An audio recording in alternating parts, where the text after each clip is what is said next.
Hi friends, welcome to শিবানীর রান্নাঘর। আজ চলে এসেছি নতুন একটা রেসিপি নিয়ে। আজ আমার রেসিপি হলো এঁচোড় চিংড়ি।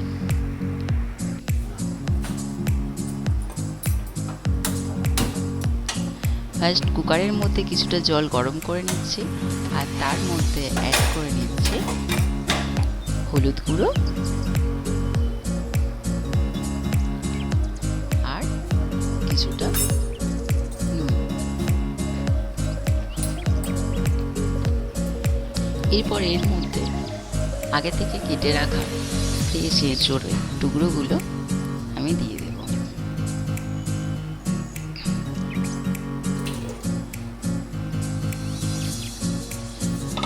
ঢাকনা বন্ধ করে এঁচোড়গুলো আমরা সিদ্ধ করে নেব গরম জলের মধ্যে। এঁচোড় চিংড়ি করার জন্য এঁচোড় কিন্তু খুব বেশি সিদ্ধ হলে ভালো লাগবে না, তাই আমরা একটা সিটি দিয়ে কুকারটা নামিয়ে নেব। এরপর এঁচোড়টা জল ঝরিয়ে নেব, আর এদিকে বসিয়ে দিচ্ছি গরম করতে গরম করার মধ্যে কিছুটা সর্ষের তেল দিয়ে দিলাম। সর্ষের তেল গরম হয়ে গেলে এর মধ্যে দিয়ে দিচ্ছি আগে থেকে কেটে রাখা আলুর টুকরো।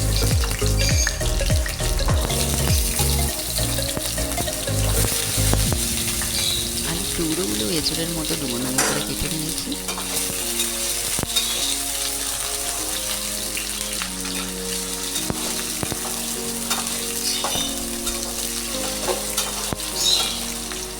আলুগুলোকে নেড়ে চেড়ে বেশ সুন্দর করে লালচে লালচে করে ভাজবো।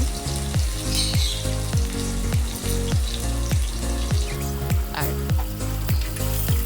এঁচোড় চিংড়ির জন্য নিয়ে নিয়েছি কিছু মশলা। এই সমস্ত মশলা একে একে এঁচোড় চিংড়ির মধ্যে অ্যাড করলে সুন্দর এঁচোড় চিংড়ি স্বাদ অপূর্ব লাগবে। এরপর আলুগুলো ভালো করে ভেজে নিচ্ছি। আলু ভাজা প্রায় হয়ে এসেছে। কালার আসলে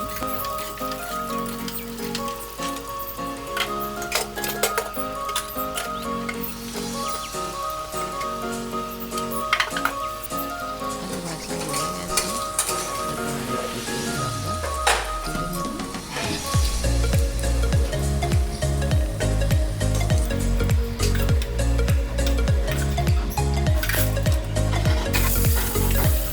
আলু ভাজা হয়ে গেছে। এরপর গরম তেলের মধ্যে দিয়ে দিচ্ছি জল ঝরিয়ে রাখা সিদ্ধ এঁচোড়ের টুকরোগুলো। এঁচোড়ের টুকরোগুলো হালকা তেলে ভালো করে ভেজে নেব। এঁচোড়গুলো ভাজা হয়ে গেছে। অল্প সিদ্ধ করার কারণে এঁচোড়গুলো বেশ গোটা গোটা আছে, এটাও হাঁটেনি কিন্তু। এবার এঁচোড়গুলো তুলে নিয়ে কড়ার মধ্যে আরও কিছুটা তেল অ্যাড করে নেব। সর্ষের তেলের মধ্যে দিয়ে দেব বাজার থেকে এনে রাখা ফ্রেশ চিংড়ি, যা আমরা খুব ভালো করে ধুয়ে নিয়েছি, আর তাতে নুন হলুদ মাখিয়ে দিয়ে দিলাম গরম তেলের মধ্যে।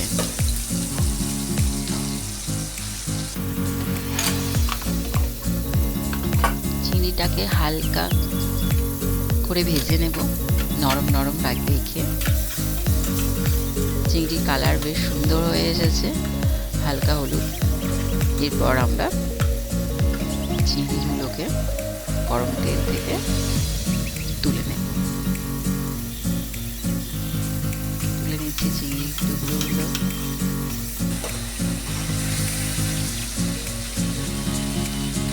যারা নিরামিষ খান তারা এঁচোড়ের মধ্যে চিংড়ি আর পেঁয়াজ অ্যাড না করে রেসিপিটা করতে পারে, তাহলে খুব ভালো লাগে।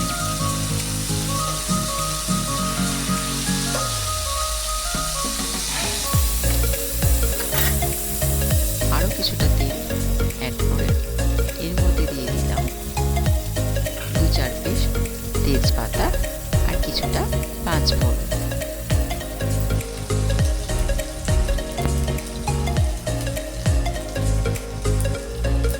তেজপাতা গরম হয়ে গেছে, অল্প স্মেল বেরোচ্ছে। এরপর আমরা দিয়ে দেবো এর মধ্যে বেশ কিছুটা পরিমাণে পেঁয়াজের কুচি।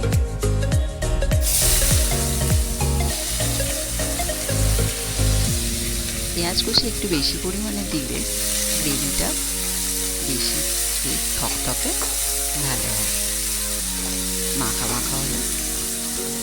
এরপরে পেঁয়াজটা ভালো করে ভেজে নিচ্ছি। আর এর মধ্যে দেওয়ার জন্য আমরা আগে থেকে আলাদা করে এলাচের টুকরো, কিছুটা ধনে, গোলমরিচ, লবঙ্গ, দারচিনি আর শুকনো লঙ্কা রেখে দিয়েছি।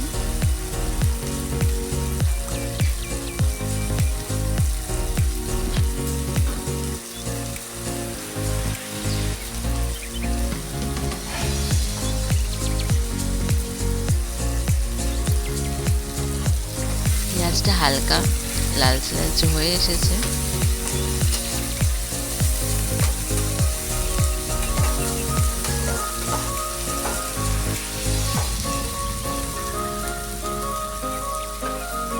এরপর পেঁয়াজটা নরম থাকার জন্য এর মধ্যে অ্যাড করে নেব কিছুটা পরিমাণে নুন। নুনটা ভালো করে মিশিয়ে দেব পেঁয়াজের মধ্যে।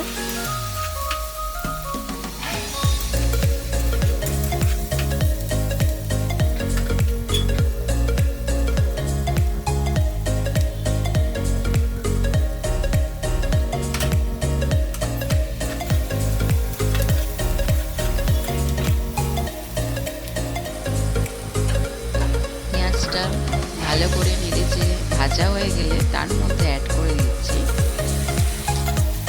2 টমেটো টুকরো। টমেটো কুচিগুলো পেঁয়াজের সঙ্গে ভালো করে ভেজে নেব।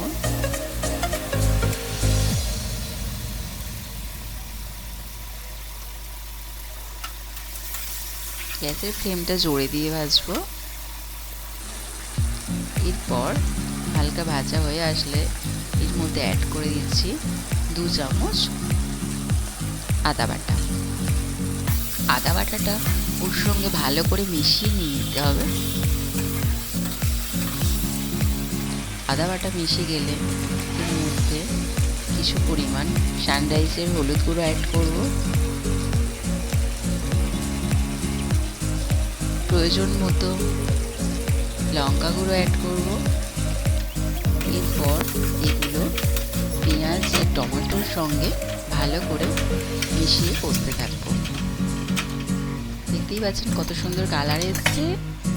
এর সঙ্গে ভেজে রাখা আলুগুলো কষতে থাকবো। এরপর এর সঙ্গে দিয়ে দিচ্ছি আগে থেকে ভেজে রাখা এঁচোড়ের টুকরোগুলো।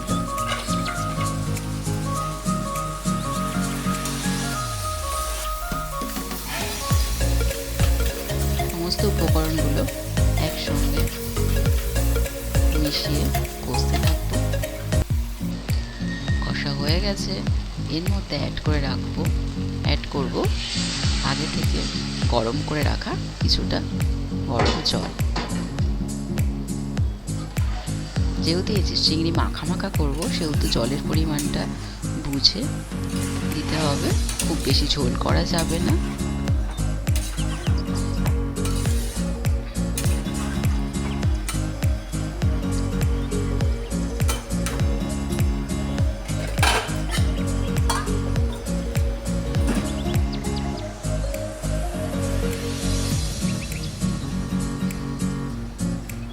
এরপর এর মধ্যে দিয়ে দিলাম চিংড়ি মাছের ভাজাগুলো। চিংড়ি মাছ ভাজাগুলো এর মধ্যে দিয়ে কিছুক্ষণ পরিমাণ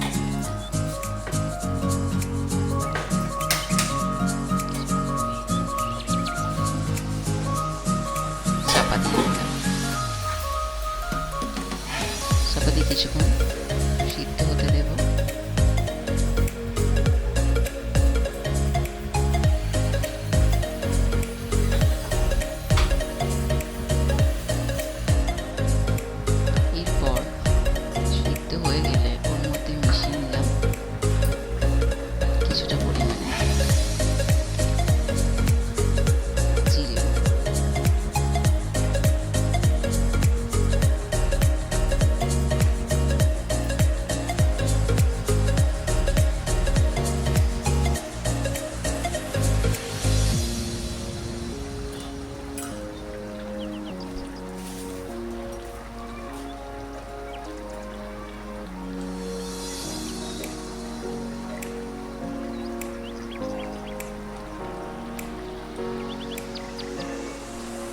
কিছু চিংড়ি গ্রেভিটা ঘন হয়ে এসেছে, ফুটছে, খুব সুন্দর সুগন্ধ বেরোচ্ছে এঁচোড়ের আর চিংড়ির।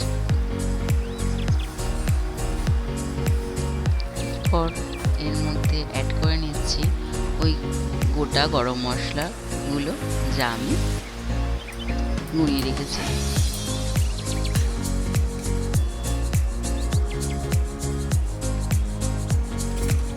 চিংড়ি হয়ে গেছে, এবার সার্ভ করে নিচ্ছি। সুন্দর কালার এসছে, সুন্দর সুগন্ধ বেরোচ্ছে, অথচ দেখতেই পাচ্ছেন আমাদের এঁচোড় কিন্তু গলেনি, বেশ ডুমো করে আলু, এঁচোড় আর সুন্দর চিংড়ি।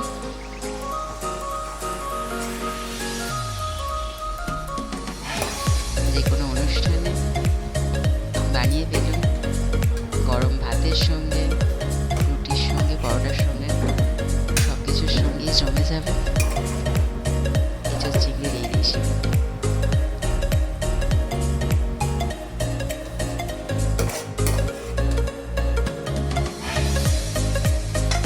আমার আরও ভিডিও আছে, সেগুলো দেখুন, ফলো করুন, লাইক করুন, শেয়ার করুন, সাবস্ক্রাইব করুন আমার চ্যানেলকে, আর কমেন্ট করুন আপনারা আর কী কী দেখতে চান।